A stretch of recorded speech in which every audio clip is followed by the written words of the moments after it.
2, 1.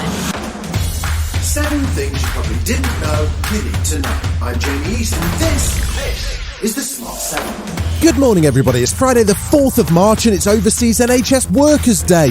And a big happy birthday to Shakin' Stevens, Kenny Dalglish, Chris Rea and Patsy Kensit.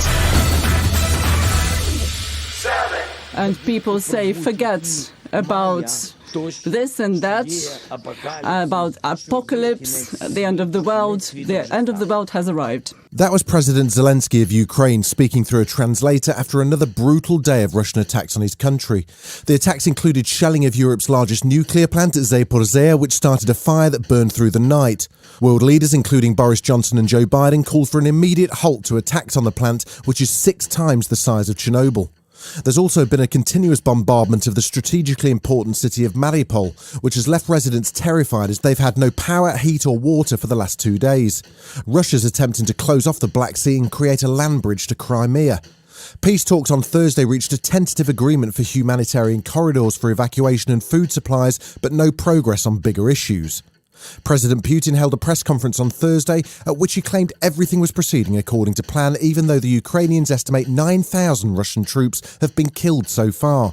He remains determined to battle what he describes as neo-Nazis in Ukraine. I will never go back on the statement that Russians and Ukrainians are one people, even though that a lot of Ukrainians have been threatened and brainwashed. President Zelensky issued a direct appeal to Putin. Please leave our land. If you don't want to leave now, sit down at the table of negotiations. I'm free.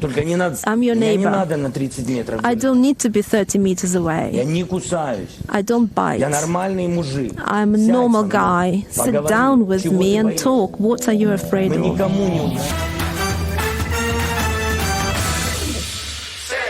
As the Russian assault continues on the Ukraine, both Georgia and Moldova have now formally applied for European Union membership, while Finland and Sweden, who had expressed interest in NATO membership, have received letters from Russia demanding security guarantees. UK Defence Secretary Ben Wallace and Foreign Secretary Liz Truss were on the road visiting Lithuania and Estonia as NATO ramps up its defences. Ben Wallace was urging President Putin to change course. It isn't too late to stop what you are doing.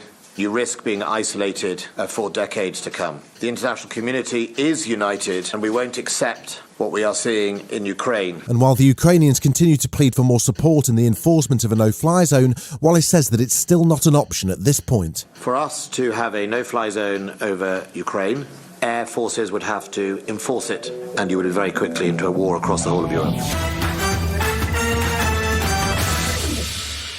The economic war on Russia's continued, with US President Biden ready to appoint staff to his new department responsible for tracking down and recovering ill-gotten gains from oligarchs. France and Germany also acted quickly, with French customs seizing the yacht owned by Rosneft CEO Igor Sechin and Germany seizing former Arsenal shareholder Alisher Usmanov's boat. Thursday evening saw Britain belatedly join the oligarch sanction party, also placing them on Usmanov, who's now linked to Everton Football Club, and on former Russian Deputy Prime Minister Igor Shuvalov. Foreign Secretary Liz Truss says that the UK is fully engaged on sanctions. It's vital at this juncture that we keep our foot on the gas. We've also shut our airspace to Russian planes, and we're fast-forwarding sanctions against Russian oligarchs. But we need to go further. Culture Secretary Daft Doris also got involved in the war effort, clamping down on Russian propaganda outfits while expressing admiration for journalists. I'd just like to offer my heartfelt thanks and admiration to all of those journalists working for the BBC, the ITV and other news outlets who are risking their lives to bring us unbiased and accurate news from a live war zone. In the US, the January the 6th committee seems to be moving closer and closer to the heart of the events at the Capitol building and the efforts to overthrow the election.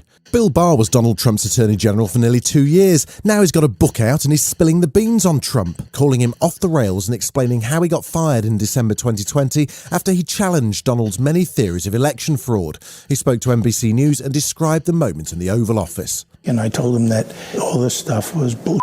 It was wrong to be shoveling it out the way his team was. He was obviously getting very angry about this. I said, okay, well, look, I understand you're upset with me, and I'm perfectly happy to tender my resignation. And then, boom. He slaps the desk. He slapped the desk, and he said, accepted.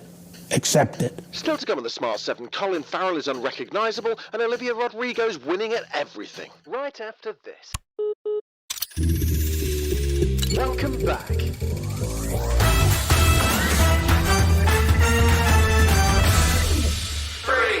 The Winter Paralympics beginning on Friday, but without Belarus or Russia being represented. There was one FA Cup game on Thursday as fifth-tier Minnows Boreham Wood took on Everton in a David and Goliath moment. The Minnows kept a clean sheet for the first half at Goodison Park, but Everton triumphed in the end, winning 2-0. Manager Frank Lampard was relieved and full of praise for the non-league side and their manager Luke Garrard. Young manager who's obviously organising his team there at the top, near the top of their league, with a chance of going up. And then you saw it in their effort in the game. So again, credit to them. We expected that. We got a clean sheet. It didn't really affect our goal in any way. We could have scored more, but again, I don't want to take away from their moment because it was a big one for them and they deserved it. We don't hear a lot from Colin Farrell, but he's been busy on the publicity tour for The Batman. He's popped up on Ellen and James Corden. He plays the Penguin in the new movie, but is totally unrecognisable after a mammoth 4 hours in the makeup chair. He says even fellow cast members struggle to identify him, including the man playing Commissioner Gordon. Jeffrey Wright walked by me and I said, "Morning, man." And he looked at me like he wanted me thrown off the set. Really? Yeah, and then he went over and I saw him talking to the director, and the director pointed back over here, and then he came back and he was like, "Colin?" Because it was extraordinary. I mean, I was just a candle. It's amazing. Olivia Rodrigo's had a busy week after her breakthrough album Sour and her worldwide hit driver's licence. She's been picking up awards left, right and centre, including 7 Grammy nominations. Wednesday saw her get the Best New Act award at the NME Awards, while later the same night she got Woman of the Year at the Billboard Women in Music Awards. She's very happy. Writing songs is just my favourite thing in the whole world, and so to be recognised in this way is absolutely surreal, and I'm just so grateful to everyone who has supported me this year and excited for what's to come. Standing here now, what would you tell that girl a year ago? Oh my gosh. I would tell her to keep working hard and that everything's going to work out, and it always does. This has been The Smart 7. Wherever you're listening, do us a favour and hit the follow button. We'll be back tomorrow at 7 a.m. Have a great day. Written, produced and published by Daft Doris.